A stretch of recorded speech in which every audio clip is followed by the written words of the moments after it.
벌써 8주차 수업의 마지막 시간입니다.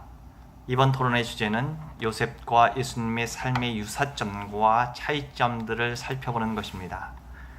많은 학우님들이 좋은 의견을 많이 개진해 주셨고요. 예수님과 요셉 사이의 유사점과 차이점을 자세히 잘 설명해 주셨습니다. 요셉과 예수님의 삶에 있는 유사점과 차이점에 대해서는 송미화 학우님이나 함린다 학우님의 글을 보시면 잘 정리되어 있으니 참조해 주시기 바랍니다. 사실 그 외에 다른 학우님들의 글에도 잘 정리된 내용들이 많이 있습니다. 구약과 신약의 인물이나 사건을 비교하면서 해석하는 방법론 가운데의 대표적인 것은 모형론, 티폴로지입니다. 초대교회 이래 종교개혁 시대 이전까지 기독교회가 가장 중시 여겼던 구약 성서 해석은 예수 그리스도를 원형으로 전제하고 구약 성서에 등장하는 모든 인물과 사건들에서 이 예수 그리스도의 모형 또는 상징을 찾는 것을 주목적으로 삼는 그리스도 중심적 성서 해석이었습니다. 이러한 성서 해석을 모형론이나 알레고리 해석이라고 할 수 있습니다. 사실 기독교의 성서 해석에서 모형론과 알레고리, 상징과 은유, 유추 사이에는 엄격한 구별이 존재하지는 않았습니다. 비록 약간의 차이는 있겠지만 이러한 그리스도 중심적 성서 해석의 근간을 이루는 것은 모형론과 알레고리적 해석입니다.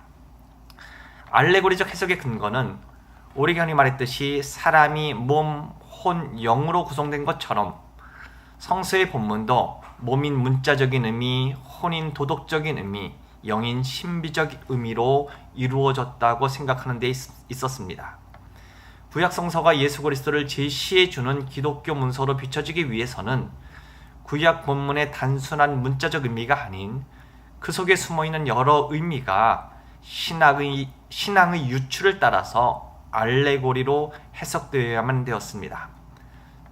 구약 성서의 문자적 의미보다는 도덕적 의미, 영적인 의미에 더 큰 비중을 두면서 영적인 의미를 예수 그리스도와 연결하여 제시한 방법이 알레고리적 해석입니다. 구약 성서에서 예수 그리스도를 발견한다는 면에서는 알레고리적 해석과 동일하지만 모형론은 구약의 모든 내용을 영적으로 해석하기보다는 구약의 사건이나 인물 등을 신약의 예수 그리스도의 모형 또는 이표로 이해하는 방법론입니다. 즉 예수 그리스도를 원형으로 하여 구약 성서 가운데 원형인 예수 그리스도와 예수 그리스도 사건의 예표와 모형을 찾는 해석 방법입니다. 신약의 어떤 본문들은 구약을 예표로 이해하고 신약을 원형으로 이해하는 모형론적 해석을 하고 있습니다.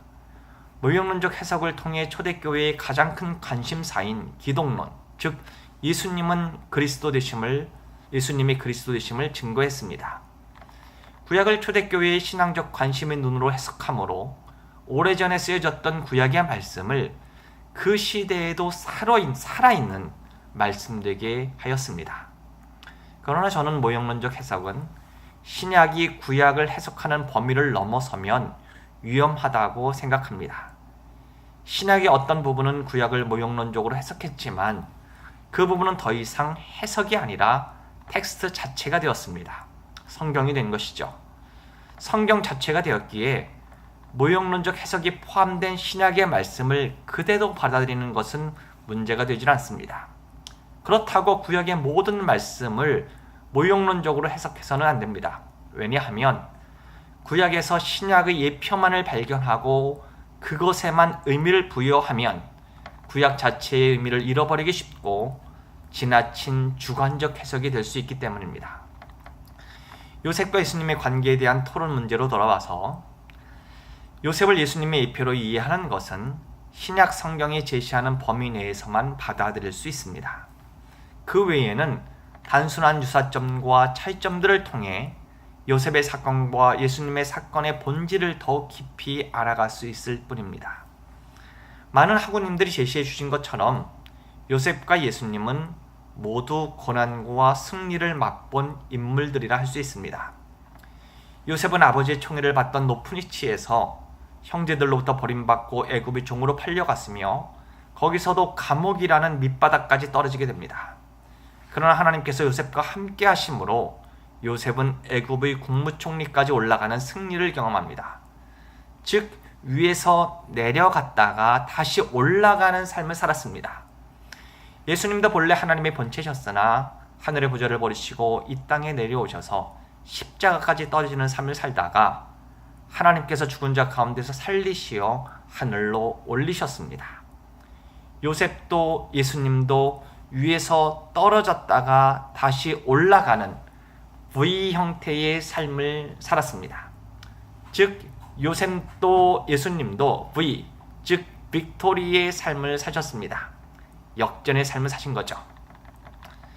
고난과 승리라는 역전 드라마를 경험했다는 면에서 요셉과 예수님의 삶은 유사하지만 요셉은 승리를 이 땅의 삶 가운데 경험하고 누린 반면 예수님은 이 땅에서 십자가의 삶을 살다가 생을 마감했다는 면에서는 차이점이 있습니다. 예수님께서는 십자가의 길, 고난의 길을 가시다가 돌아가셨습니다. 죽은 후에 하나님께서 예수 그리스도를 죽은 자 가운데서 살리시어 하늘로 올리셨지만 이 땅에서의 예수님의 삶은 승리를 누린 삶이라기보다는 철저히 십자가를 지시는 삶이었습니다. 우리들은 역전 드라마를 좋아합니다. 우리 인생에도 역전극이 있기를 소망합니다. 우리가 고난과 버거움을 경험한다 할지라도 우리는 이후에 승리가 있기를 소망합니다.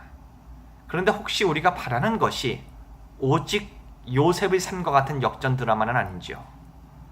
요셉이 이 땅 가운데 승리를 경험하고 누렸던 것처럼 우리들도 이 땅에서 큰 복을 받고 높이 올라가기를 바라지는 않는지요?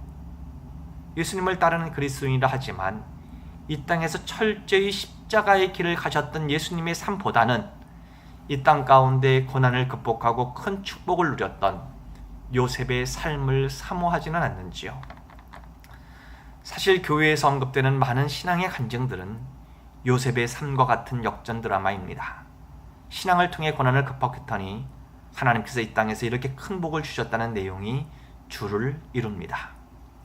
요셉의 역전 드라마를 경험해도 좋겠지만 이 땅에서 승리하지 못하더라도 예수님처럼 십자가의 길을 갔다는 것도 우리의 간증이 되었으면 좋겠습니다.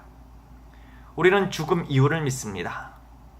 이 땅에서 십자가를 지신 예수님처럼 죽기까지 더욱 낮아지더라도 죽음 이후에 하나님께서 우리를 높이실 것을 소망하는 믿음의 자녀가 되었으면 좋겠습니다. 8주 동안 여러분들과 함께 창세기를 공부할 수 있어서 너무나 감사했습니다. 여러분을 만난 것이 저의 큰 축복입니다.